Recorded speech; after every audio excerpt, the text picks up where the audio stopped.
largest engineering and construction company, and yet size doesn't seem to have slowed L&T's aggressive march forward. Started by two Dutchmen in 1938, L&T had humble beginnings in a small room in Mumbai. Today it has operations across 30 countries and has as many as 137 subsidiaries. I caught up with the men at the helm, A.M. Naik and K. Venkatramanan, to find out how this company ticks. I began by asking the company's chairman, A.M. Naik, what L&T was like when he walked in 50 years ago. I joined in 1965, so by the way, 15th of March, I'll start my 50th year in another 10 days. So it has been a long journey and long, you can say, evolving L&T, rediscovering L&T, introspecting L&T, recreating it, and of course in the last decade transforming L&T into an entrepreneurial company. If you go early days, you will be surprised that in 1964 we became a partner with Atomic Energy when they signed an agreement with Atomic Energy of Canada to build CANDU type reactors here. So when Mr. Larsen was called and said, are you interested? We didn't have a shops which could build nuclear reactor. We didn't have. But we said yes. And the manufacturing or rather development of some of the pieces started in 66. And 71 we delivered the first set of Anshil, Calandria steam generator, all of which only L&T made. In many senses, Larsen & Toubro was a pioneer. It was also a company that did a lot of firsts for India. The Bombay High was made by Larsen & Toubro. Even today the T2 is made by Larsen & Toubro. Did you consciously go out looking for these projects to push the envelope, or was it also a factor of being, the most visible and big company, and hence perforce these projects came to you? No, I think L&T's culture has been to give freedom, empowerment to every department, or call it a business unit, to continuously move forward and take the L&T's technology platform higher, because we all know somebody is going to catch up sometime or the other, and we wanted to stay ahead with our abilities. And therefore and second thing is, it was our biggest retention tool. Engineer wants to do things the way they see they can really exploit their competence.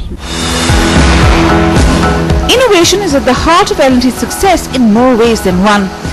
Between the late 80s and 90s, the company had gone through a lot of change. Takeover attempts, new owners, and uncomfortable tie-ups, which led to a rethink, forced the company to look within, be nimble, and grow. So much so that it had to be finally restructured. Naik says this was a different kind of innovation. Let's say from 99-2000, my advocacy to the company has been that we have been very excellent in what we do, technically, in innovation of products, but we have to rediscover ourselves, because the economy had opened up, license Raj had gone, multinational had started coming. We ourselves had to become multinational, which was incorporated in our vision statement. But more importantly, we have to become more entrepreneurial, because while I think we were all the time doing well on the technological front, we were very poor in value creation. Our stock was not doing well. It was almost stagnant for years. And that is the reason we were always a cheap company and a takeover target. My message to all our employees, unless you create a very valuable company, you yourself one day won't remain. In any case, you are vulnerable for, by that time it was 12 years. And 2003, finally we came to a conclusion with Grasim, and we sold the cement to them, and we restructured the company in a sense that we now are the second largest shareholder, L&T Foundation, employee foundation. It's a case study by itself. It's a managerial and entrepreneurial innovation. Then innovating the structure, starting from re-examining what we are doing and what we ought to be doing, and putting all our products or portfolios, call it businesses, in 4 baskets. Small and non-core. Small and non-core. Get rid of it. Like we had a glass bottles, we had leather. There is non-core, but far too much demand in India, and therefore you can rapidly grow to sell. Create lot of value and then sell. That was a bucket number 2. Cement came in that, ready mix came in that. Third was core but too small. Examine whether it is at all possible to become some player in the world. And if the particular businesses are only 200, 300, 400 million, the biggest company in the world like tire machinery or whatever, we said we should slowly sell. Fourth, core and grow, grow and grow, which is our project business on infrastructure, the hydrocarbon, the power, the heavy industry, innovation building. I hope someday defense opens up. That's a chapter by itself. But when it is opened up, we are all ready. So this innovation is an ongoing process, this particular structural innovation you're saying, because what has happened is that each of these sub parts have become large and they have independent identities. What is the next stage of this innovation according to you? See, we started with a business unit, from business segment to business unit. Then we formed operating company. But operating company had only internal management committees to manage. I don't think it went really as well as I thought it should. So we said, let us psychologically call everyone independent company, although not listed. Let's say listed with a chairman. And that has worked reasonably well. We brought outside board member. So each company works like a completely autonomous, decentralized in accounts, finance, strategy, HR. And let's say if you want to detach it and list it, right, it is possible at 1 year notice. Sure. Right? So up to that stage we have come. What is the next level? L&T is still too complex, far too complex for anyone to understand or for that matter manage. Managing 21 independent companies handling over 100 subsidiaries and making them all nimble and aggressively growth focused is a tough challenge that needs constant work. But what are the other challenges that the company faces and how has its global focus changed its game? More on that when we return.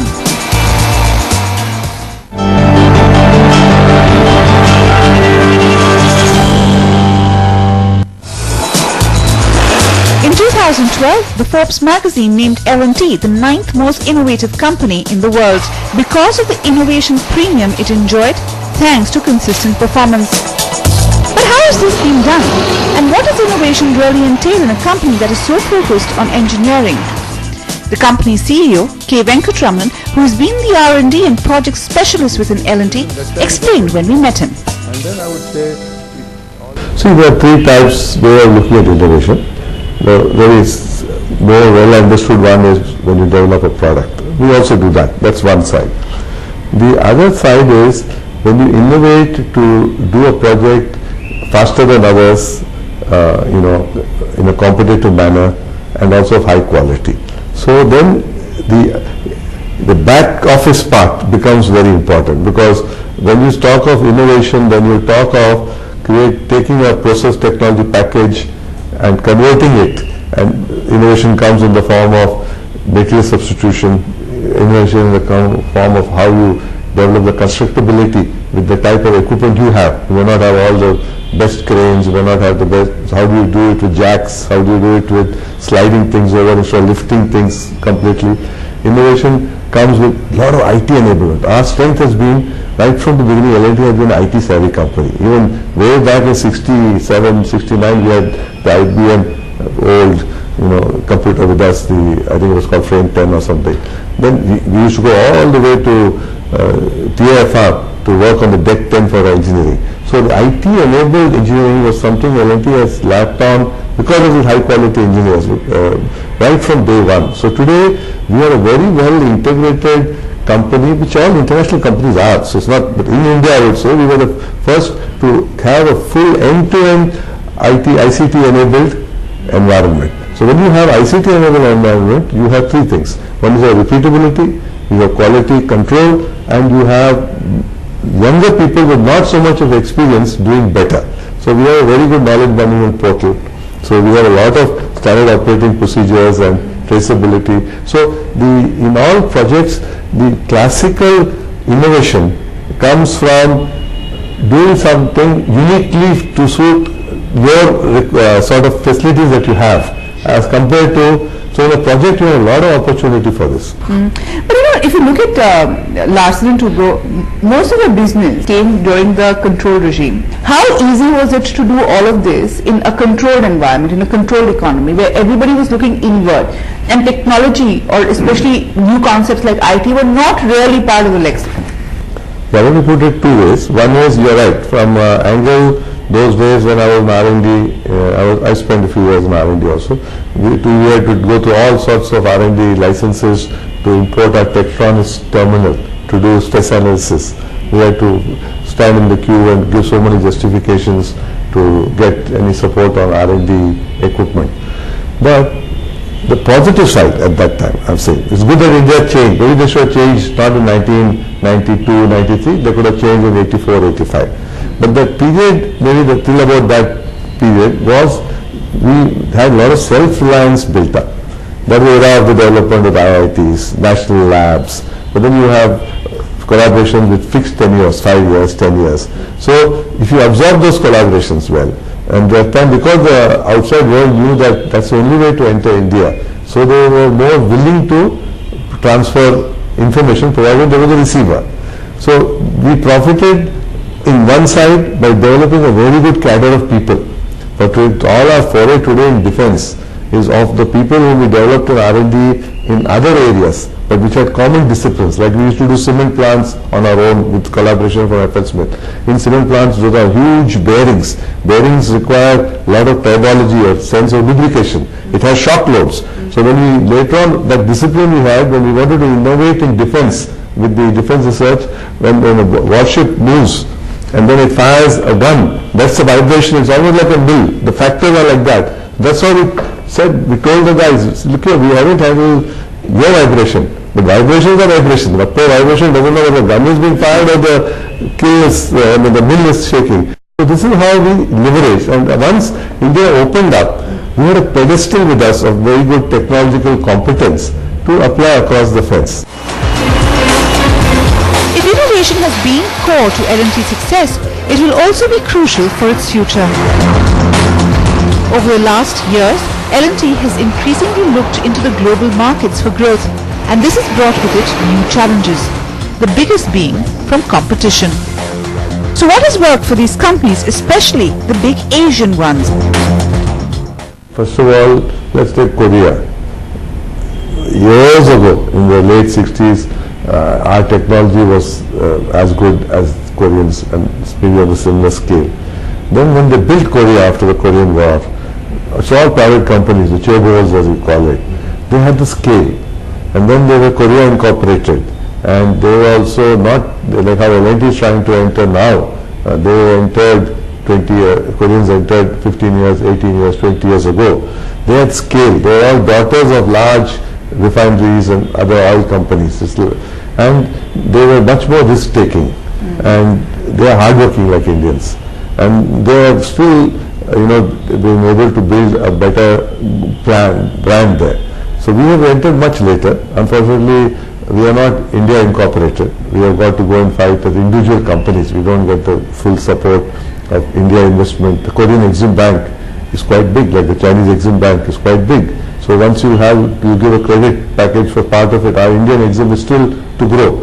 So they have all those advantages coming from the country support, and plus they are good. So we also given about, I guess, 5, 6, 7 years, will be on a much bigger platform than we are today. I'm curious to know why companies like yours went abroad, because you could have argued that India offers such a lot of scale that you could have done what Korea did, built India and then gone abroad. You would have got the scale. Yeah.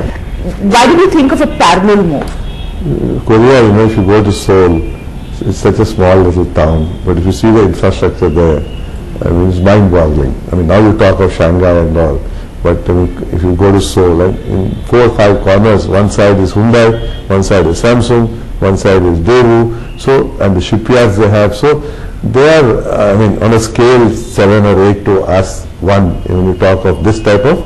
So India, we will definitely, our major market is India, but unfortunately, while India is $1 trillion investment required in infrastructure, it hasn't happened as yet for whatever reasons.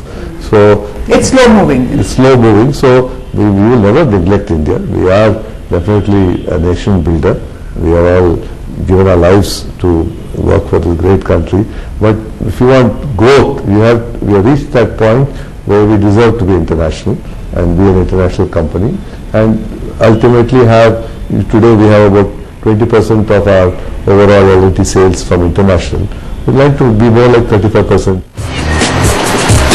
India has a long way to go, and it's not surprising that companies like Larsen & Toubro are looking at growth outside the country as they wait for things to speed up here. But as L&T grows, it faces other daunting tasks. The biggest being ensuring it has a bench of engineers and leaders to take it forward. More on that when we return.